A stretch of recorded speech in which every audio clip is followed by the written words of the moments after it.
Hey guys, just wanted to give you a quick tour feature of Snow Leopard that I just got.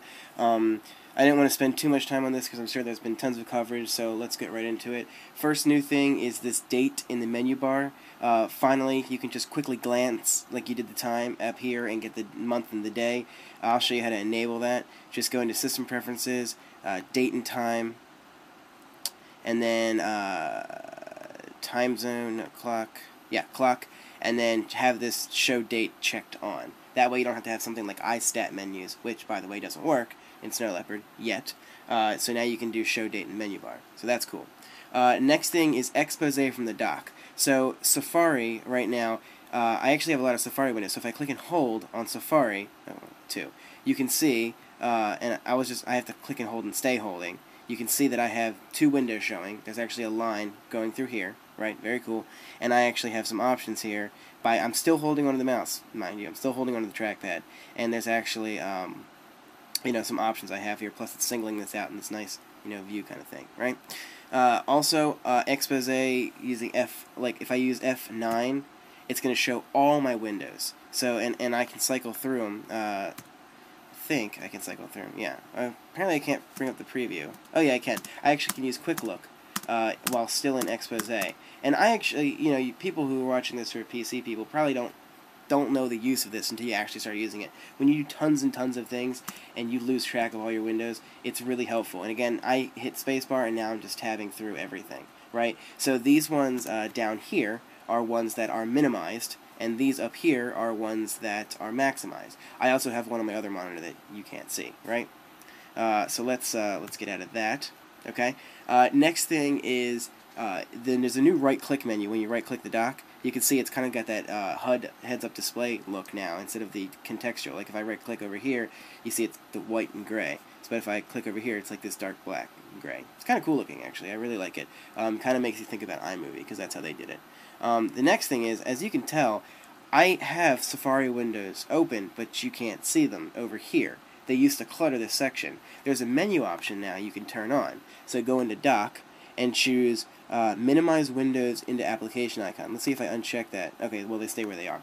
But I actually have windows in Safari. Like, I have Safari windows that you can't see. So now you can minimize all your windows, and they actually go. So I'll actually pull Safari up here. And when I minimize it, you'll see it minimizes into Safari instead of having, 20 different icons over here. Now you just have that one. So very cool. Next thing is text substitutions. I actually use Text Expander already. So for example, let's see. Let me pick up a new text document here. Okay, so I have Text Expander running right now. What Text Expander will do is I'll write a key command. So, for example, since I talked to my girlfriend, I write "I love you." I write LLOVE. Oh, do I not have it running right now? Let's actually check that. Text Expander. It should be working. LLOV. No, apparently it doesn't work. Well, there you go. The Text Expander is not working. But there's a way natively in OS X now with Snow Leopard to do text substitutions. So if I open System Preferences and go into Text and Language right here, Language and Text, sorry. Go into Text, you can see all these different substitutions. I'll go ahead and add one, LLOVE, and I'll make it I love you, right? Because that's just, so that way I don't have to type I love you every time. I know, it's lazy. And then in here, if I go LLOVE space, you see it expands. So obviously this worked and Text Expander didn't. No offense to Text Expander. But it doesn't work in anything but Cocoa apps. So it's not going to work cross-platform like Text Expander supposedly does. So I won't be using this that much. But if you're into using Cocoa apps and you want substitutions, there you go. Next thing, QuickTime X is new. I actually have QuickTime Pro, so I'm going to be using QuickTime 7. But it kind of sucks that they're two different ones now. So QuickTime 7 is QuickTime Pro, which, let me show you the difference. If I open a movie, this last video I did, right? It's going to open in QuickTime X, and you can see the new interface, right? New interface, very cool. I'll go into my File menu, and I have options to save as, save for web. I also have new screen recording, which I'll go into that real quick. I can actually do screencasting like I'm doing right now. This isn't going to replace ScreenFlow. Obviously, it's just there in case you want to do simple screencasts. But this is QuickTime X, very cool interface, really neat, edge to edge. But the problem is I paid for QuickTime Pro so I could have other output options. Let me explain. I'll go ahead and open my video here in QuickTime 7, if it even gives me that option. It doesn't even give me that option. Let me open up QuickTime Player 7, right?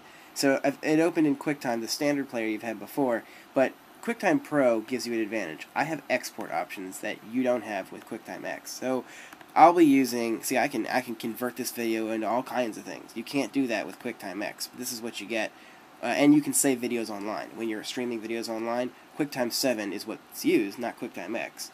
And it gives you the ability to save the video out. So QuickTime X versus QuickTime 7, I'll go with QuickTime 7 any day just because it gives you more stuff, and that's what I paid for.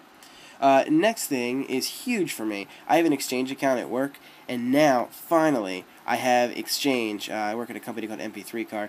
I have Exchange email, finally, in my box. So just to set that up, you go to Preferences, and you can see Exchange right there. I'm going to have to completely blur out this section. But you can see you can add Exchange email right there. Very cool stuff. It also does Exchange over to your calendar and to address book. So Exchange now part of OS X, huge deal. Finally, don't have to have all those stupid Microsoft programs. Next thing that you have is new backgrounds. You can see I'm using one here. If we go to change desktop background, we've got more. So we've got this. We've got this snow leopard guy right there. That guy, pretty cool. I don't like the bright white. It's not really cool. And then actually, that might be it. Just those two. There might be tons of others here. I just really haven't looked at them. There's a slideshow option in here in Screensaver that wasn't there before. Somewhere. I don't even know. Somewhere over here you have some random order. Anyway, I haven't really thought about that. Okay, so this is the one I like. It's darker.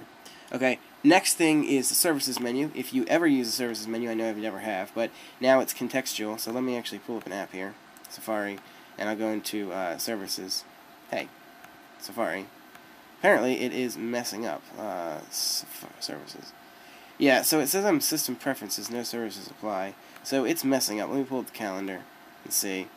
Okay, so apparently it's messing up, which is wonderful. Good news there. But apparently this services, there we go. Okay, so services, you can see this is text edit, and I have actual specific services for text edit instead of having a ton of services before. In OS 10.5, you had just every service possible in one list, and nearly all of them are grayed out. So now they're contextual. Other thing that's cool in Snow Leopard is preview. So I'll open up this guy, this picture of a really messy area. But what's cool is there's annotations now. So this will pull up this annotations menu, and no, that's not me. You've seen me before. So you can actually, draw rectangles. I have the thickness set, so you can draw, thinner. Oh, apparently it's just going to change it there. I had it selected. You can pull up your fonts. You can do Apple T to do that anyway. You can draw. You can do arrows, right, like that. You can do tons. So annotations now new. The other thing that people are boasting, I don't have a PDF of this right now, but if there's columns in the PDF, as in text column here, before in preview, it wouldn't be smart enough to know that there were two columns, and it would select across the columns, right? So now in Snow Leopard, it actually will, use some algorithms to detect that there are columns and select just the text in the column. So you can watch other people's stuff for that. The last thing is stacks movement. What I mean by that is, let me pull up this download stack. You can see the stack now. I can scroll through the stack. I couldn't do that before. Couldn't scroll through the stack. Now I can. Also, if I want to go into a folder like this guy, well, apparently there's nothing there, but you can see I can go into folders. Let me pull up this guy. Right, so there's files in here. So you can see how, and I have this nice square. So now I can actually also open and find it, but I have this arrow to go back. So you can see I can now go through all these different things in, this stacks open instead of having to actually open up Finder every time. So it's really quick for moving around. So that's that, and escape to get out of it, obviously. And that's about it that I found so far. It is snappier. My computer sucked before, so it's a big improvement in speed-wise for me. It's also, I have a lot more free space now. I'm a little upset because some of my apps don't work, but that's my fault for not checking.